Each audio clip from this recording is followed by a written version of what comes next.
was a little worked up today, guys. After not showing up to Vikings OTAs this week, he went on a Twitter rant. Check these out. He said, "I love people who think they know it all. Shaking my head. Research how many NFL teams hasn't honored a player's contract and learned something." Then he says, "There's never no talk about honoring a contract. All I'm saying, as a Minnesota Viking player, we need the same power to do as all 32 teams do, under contract or not. It's time for a change. Then again, I'm grateful because at the end of the day, I know some of those same guys that wish a team held on." And then this is great. He says, "Also, I appreciate my colleagues who voted your boy into the top 100. Mad love and respect goes out to all of y'all.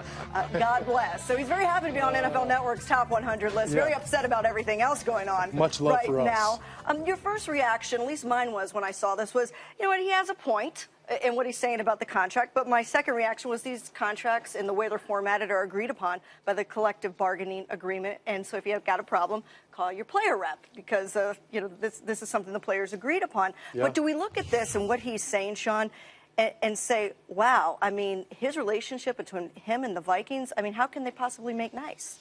Well, I'll tell you one thing. It's not going to get solved on social media. If he really wants to be a man and he wants to solve the issue, go in there and be a man, Craig, and talk to Zimmer and talk to them face to face. Don't try to hash it out in 140 characters. That's not going to do you any good. The other thing that I'll remind Adrian Peterson, and I always like to side with the players because, look, we're the ones out there on the field, but he got paid last year, and he played in one game. Yeah. So he got paid. So if you're going to talk about contracts and honoring contracts, they paid you last year, and they paid you pretty well. And they're willing to pay him and he's going to get paid again this year. So, years, yeah. I have a hard time understanding his side in this certain situation.